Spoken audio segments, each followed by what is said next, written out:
Welcome to the World Cup show. And today was decision making again for Group E as all the groups begin to round up as teams qualify for the round of 16, the next stage of the Qatar 2022 World Cup. And Group E had teams like Spain, Germany, Costa Rica, and Japan. Before the World Cup, it was, if you watch soccer, you watch football very well, when you see the group, you just laugh and smile like it's definitely gonna be Germany and Spain to go through from that group, right?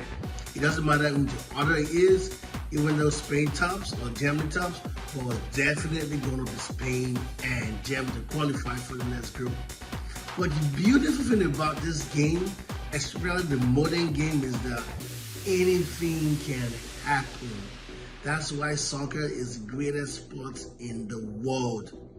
For about 5 minutes, it was so funny that Spain and Germany were literally eliminated already from qualifying to the next stage for like 5 minutes because Costa Rica was up and Japan was up on the other game.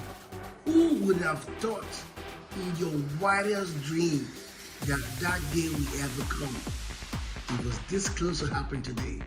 Well, let me not get too excited. Let's go back to basics. Let me break the game down. The first game, both games also playing simultaneously. It was Japan versus Spain and Germany versus Costa Rica. So I will start with Germany, Costa Rica. The Germans beat Costa Rica by 4-2 in a very thrilling game. A game that ended up giving up a total of 6 goals, 4 goals from Germany, 2 goals from Costa Rica. The Germans know that how to win this game, but how to win this game with goals, more goals, because prior to this game, Spain already had more goals scored because they know the Spaniards destroyed Costa Rica in the opening game. So for Germans to qualify, they needed to score a lot of goals in that game, not even concede. But it was funny that Costa Rica almost did impossible for like 5 days, actually beating Germany by 2-1 before Germany came back and defeated Costa Rica 4-2. I think Germany is on that sad early exit for the German teams, the second World Cup that this is happening back to back, where they failed to qualify from the group stage to the next stage. A little bit disappointing, but I think the German team needs a proper overhauling. They need a brand new team. The only player that I saw that was really enterprising, that is sad to see the young man leave so early, is Musiala. Musiala, the midfielder, is just so amazing. It's just so interesting to watch that guy play. That is one player that this World Cup is going to miss because of how he played, the way he played, his style, his movement. He was just an amazing player, and I really love personally to see him and Germany progress, just because I want to see how he would have played. But Germans are gone and getting ready to pack their loads and go back to Germany. But the exciting game of the group, the main game of the group that was full with controversy and also very interesting, was the Japan-Spain game. The Spanish team originally, came into, more like bullying the Japanese. The first half was all the Spaniards in the first half. Morata with a beautiful header in the 11th minute to seal up, to start the parade of thinking it was going to be a game of goal galores by the Spaniards. They're going to definitely defeat the Japanese. But the coach always does something very funny. If you really study the Japanese game, it's exactly what happened in the game against Germany. That's what happened again in this game against Spain, right? The coach makes 2 substitutions, and the substitute from the bench comes and pull out a strike from nowhere, done, and scores. Exactly what they did against Germany. Germany was leading, they came from a goal down to win 2-1. The same thing happened again today. Who would have thought in the wildest dream of soccer that the Japanese will take 2 European teams down, 2 European team heavyweights? He will take them down, eliminate one, and won the other one's chances of qualification, Japan. Who would ever think they would be able to have that power to do that? But they did that today, but not with controversy. Now let's talk about controversial part. The second goal the Japanese scored by Tanaka in the 51st minute is full with controversy, and I know that goal is going to be talked for a very, very long time. Did the ball, the cross, did they cross the line or not? You see, I'm very confused about how this VAR thing worked, because I thought, if it was just a normal referee decision, he could say, oh, the referee didn't see what happened. But when it comes to VAR, it's supposed to help the referee make a decision that is correct by going through the VAR, rewinding the play, and making a decision. But it is so weird and funny. Like, what did the VAR check in that goal? Was it the offside or where the ball was played? Because you can't take away where the ball was played without checking offside, right?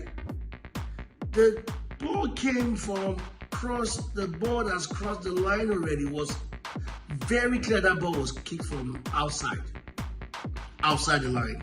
Very clear. That ball was kicked outside the line. But the ref checked, the so-called checked the VAR, and he decided that it was a goal. Honestly, I think that was very unfair to the Spaniards, because as much as the drama is, the excitement that Japan won, I'm so happy Japan won, but this is a game of football. We have to be fair, and we have to follow the rules at every time. I don't like when teams are being robbed or cheated. I think today the Spanish team was being robbed, because that was a clear ball that went over the line before he even engaged on the player that scored the goal. So I don't know what the VAR was checking. If the VAR just decided to cut that off, it reminds me of the goal disallowed against Qatar versus Ecuador, the first goal that Valencia scored. Did the VAR cut the other man off to call it offside? Because it doesn't make any sense. Like, or the VAR having technical glitches every once in a while? The glitch happens that it sees double, it makes wrong decisions.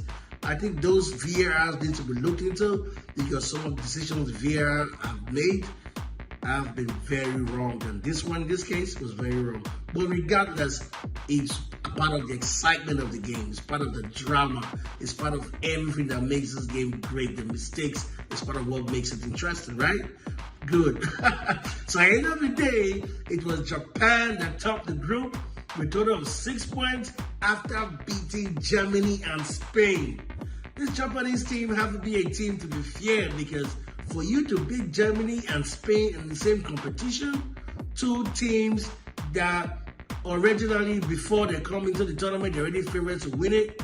There's more to Japanese team that we are not seeing, and they came from behind on those two occasions. So I think the Japanese team are a team to watch. Trust me, Japanese side are a team to pay attention to. Well, the second to qualify from that group is Spain. Spain narrowly qualified from that group with total of 4 points, as with ball goals and with goal difference, because Germany and Spain had the same amount of points, 4 points each. But the problem was that Spain actually had more goals than the Germans, and that is how the Spaniards were able to qualify with Japan from that group to the next stage. So when the round of 16 is set now, it's going to be Morocco versus Spain and Japan versus Croatia. That was going to be a great game to watch when that time comes, as it's over now in that group. It's all set. Morocco, amazing team. You saw how they played, Spain, that would be a very interesting one, because the Spaniards have shown that the defense is very vulnerable, but the Moroccans has always shown that they have a compact defense. That game will be an interesting game to watch. Japan, Croatia, that's going to be another cracker to watch. The tournament keeps on getting interesting, keeps on getting exciting. The drama just started. Trust me, more drama to come. Thank you for watching. As the games are done for the day, as I'm running up all the games of the groups for Qatar 2022, I'll be back again tomorrow with more actions from Qatar 2022. I hope you like it. Please keep on watching, keep on sharing, keep on commenting. I want to know what you think. Let us share ideas. It's meant to be interactive. Okay? Thank you so much for your time. Have a blessed day and goodbye for now.